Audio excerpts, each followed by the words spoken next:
Didn't know we'd be doing a bonus podcast today, but I guess wasn't out of the question, Bobby Nightengale, that I would be talking to you today, and the subject would be Rocco Baldelli's job status. We find out shortly before 3 o'clock on Monday that he is in fact out as Twins manager.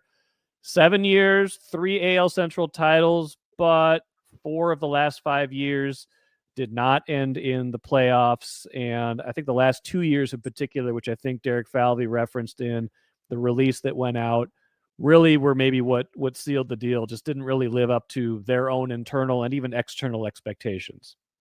Yeah, I mean, you look at it after the 2023 playoff run they had, they win their first postseason series in 2 decades. Yes, they cut payroll, but it was still, they expected to win. I mean, they expected to contend for division titles last year and this year. Obviously, the 6 week collapse cost them last year when they looked like they were in a good spot for the wild card.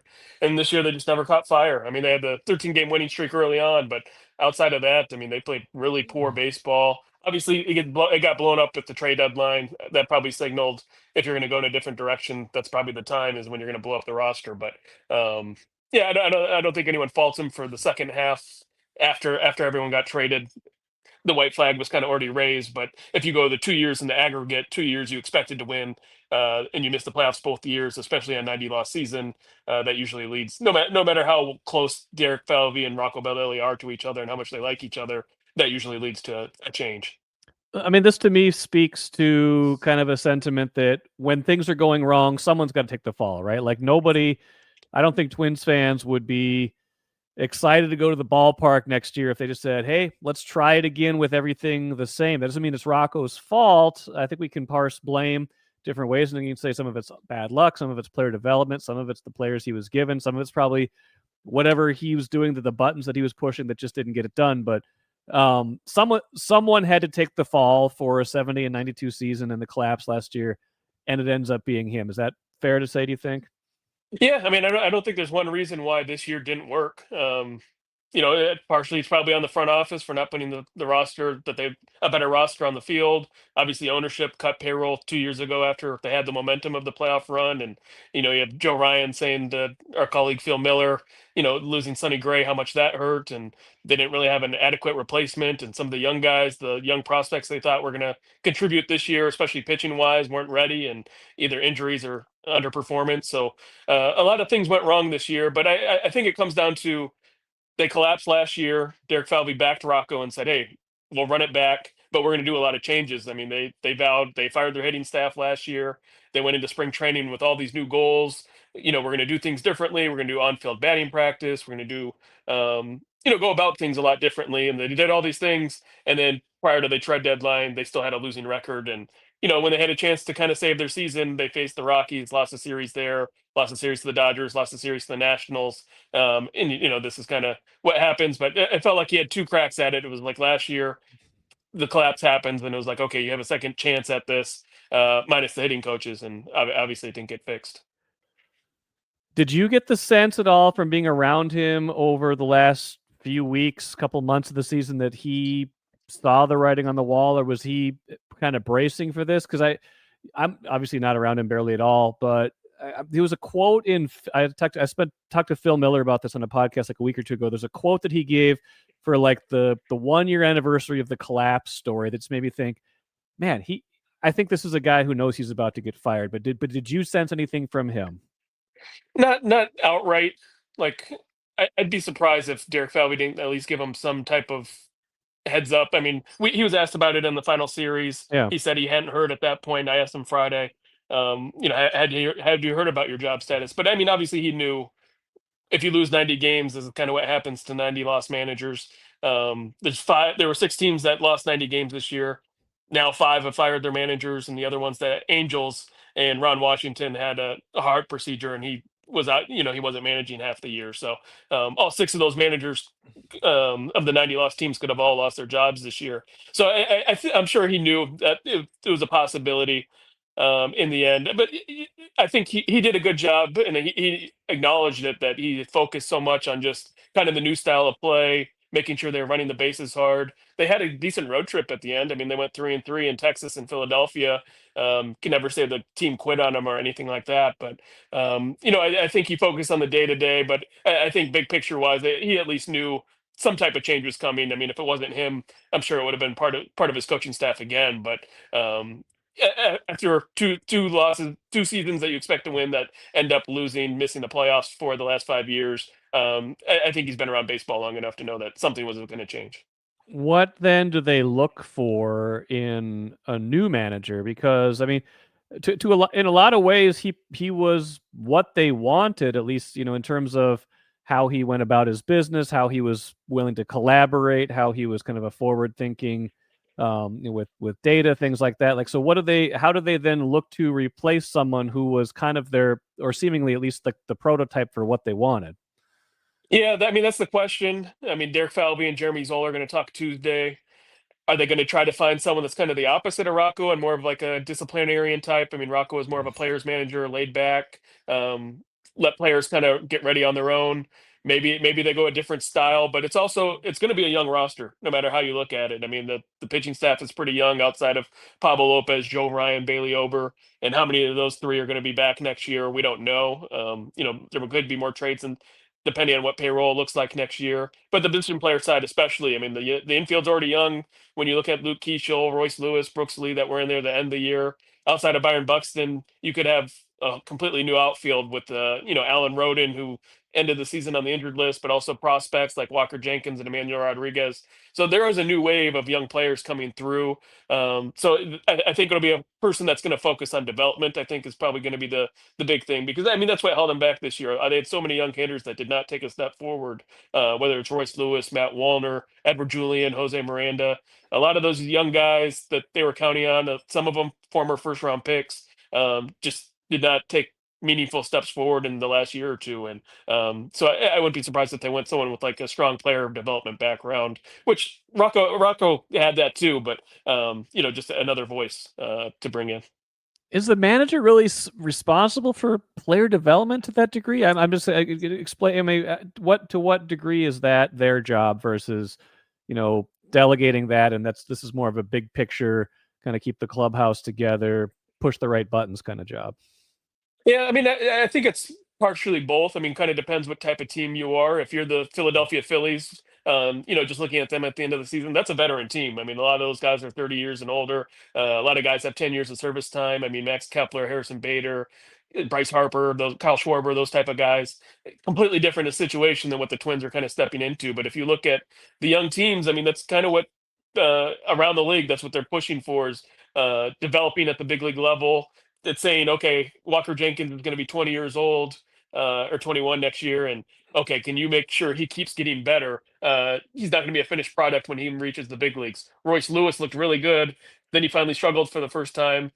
Can you have a managing group or a coaching staff led by that manager that can help him take that next step and kind of redevelop himself when he hits that first sign of struggle? Because the big thing. I mean, it's such a big gap between AAA and the majors now. Major league pitchers are so good that you can't really replicate it in the minor leagues. If you look at like Brooks Lee had great numbers in AAA, dominated the whole way. Minor leagues coming up, left-handed swing, right-handed swing, and then he gets to the big leagues and he struggled to hit since the first 2 weeks he's been in the big league. So I think it's part of the job now, especially for the young teams. For the older teams, it's a little different. The Padres, Dodgers, they can have a different managerial style, but for these young teams that are rebuilding, I think player development's a part of it. Well, and you've talked about that for a lot of this year, that the failure of this season is really on that player development. So they've got to not just replace Rocco Baldelli, they got to kind of reevaluate a lot of what they're doing in that space, even beyond the manager, right? Yeah, I mean, you have to. I mean, it's not easy. I mean, you look at the Baltimore Orioles, I think are a good example, kind of good parallel. They had a great young core. Gunnar Henderson was the MVP candidate. Adley Rushman was really good. And they flopped this year because all their young guys took a step backwards too. So, it's not easy to produce young hitters. That's kind of the mystifying thing. That's why it's so valuable in free agency when you get proven hitters. But for teams that aren't going to spend money in free agency, which the Twins have not done for the past couple of years, you're gonna have to develop them on your own. And they do have a lot of first round pedigree type players, and like the James Outmans of the world, those lottery tickets. Can you turn one of James Outman Austin Martin, one of those guys, into a legitimate starting guy. I mean, that's what it's going to come down to. Is you're not going to hit on every guy, but if you can hit on a one out of every three, one out of every four, you're in a better position than the Twins would have been this year. Does a few more things, Bobby? Does changing gears in this at this point with the manager does that give us any kind of signal towards what else might be coming this offseason in terms of tearing it down more, not tearing it down more, things like that, or is this kind of a separate compartment that we shouldn't try to connect the dots with? I think it's a separate compartment, but I do think the front office has to look at themselves in the mirror pretty hard and say, the Twins still entered the season with. I know everyone's killing the poll ads, but they still entered the season with a $140 million payroll.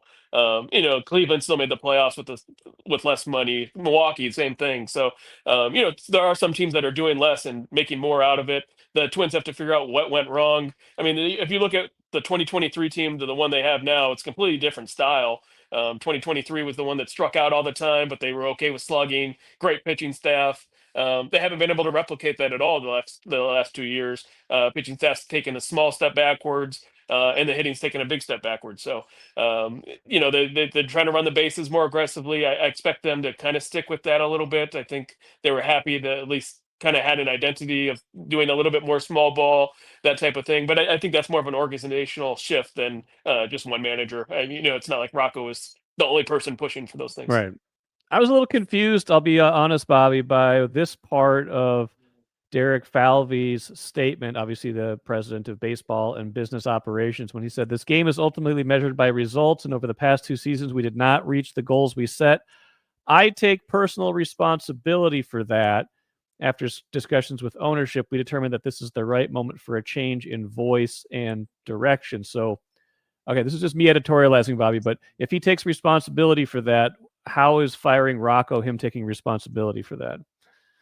Well, most presidents don't fire themselves, so I know. That's what I'm saying. That's what I'm saying. I don't think this is the time for necessarily a change with that. I wrote something like it was 1 or 2 months ago, maybe right before the deadline, about how they've underachieved relative to like expected wins at the start of the year, things like that. So you could make the case that they've had better rosters than the results have indicated, but this will eventually probably put Derek Falvey on the hot seat too. Not this year, obviously, but eventually, if they can't get this right as they progress to a new manager now. Yeah, I mean, I definitely think that's true. I mean, if you bring in a new manager and the team struggles again next year, obviously payroll is that's gonna temper expectations. I mean, if you trade Pablo Lopez and Joe Ryan in the offseason, you're not gonna contend for anything next year. You keep all those guys. I do think there's a path to at least. I think you could squint and say wild card's not overly unrealistic. But with the young guys coming in, I mean, if say Walker Jenkins flops and Emmanuel Rodriguez never does anything, and the guys that are on the current team don't take a step forward, then you have to look at kind of the whole organization and say, okay, what are we doing wrong, and why aren't now that you've had two managers, why can't what's the common theme here? Why is the organization not taking steps forward? If you do look at the minor leagues, though, I mean they did have a decent year in the minor leagues, Yeah. prospect wise. So I mean, I wouldn't say it's all negative. It's all hopeless at this stage. But when you say you take responsibility and you end up firing a manager, kind of rings hollow a little bit. It does. Hey, final thing. You only got to know Rocco for probably this last, year and a half or so since you've arrived. But what was your just impression of him as a person? Like everybody who's been around him says this is a good guy, a good human being. So the human element of this, whenever a manager gets fired, a coach, anybody, it's hard. It's not. This is not a fun thing. Yeah, I mean it's weird. You go, media talks to him twice a day for 162 times a year plus spring training. So be interesting, different hearing a new voice. He's the third manager I've covered, and one of the more personable guys. He had a lot of interests outside of baseball, and I think that helps him relate to a lot of different people. And I give him credit for. As bad as things were, the clubhouse never really turned on him. I mean, there were some dust ups here and there that happened. I mean, throughout the course of a season. But I felt like even as badly as things happened at the trade deadline, as badly as they played, as poor as their record was, I think it could have gone a lot worse. I mean, trading 40% of your roster basically in one fell swoop, and a lot of guys that didn't get traded. We're wondering why they didn't get traded because this isn't a situation. If we're going to trade everyone, why wasn't I dealt too? So I think he did do a good job kind of holding the clubhouse together and kind of getting them through the final 2 months because no player, no manager's ever gone through that before, where 11 players are traded within a week. I wonder what he'll do next. I mean, when he got here, we all talked about, hey, this is a guy who loves to go to Fish concerts and kind of roam the earth. He's got a bunch of kids now. I don't know if he can just go and do that, but he'll probably take some time off and reflect, right? Yeah, I mean, he's. I wouldn't be shocked if he went front office at some point. He has a front office background with Tampa Bay. Was a coach with them too, so I feel like he could do anything.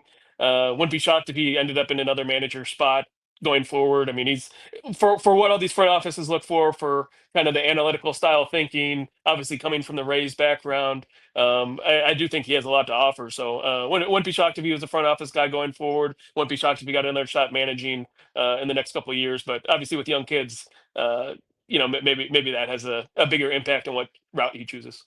We all know about that. Bobby Nightengale, appreciate your time. We'll be following this more. You said Tuesday they're going to tell us all about this. So it's going to be a busy Tuesday. I think the Lynx are talking Tuesday too about everything that went wrong. This is the time of year, Bobby. It's the convergence of all the seasons, and the off-field news only makes it more worthwhile. But appreciate you hopping on today for a special edition of Daily Delivery, and we will talk to you again soon. Sounds good. Thanks, Mike.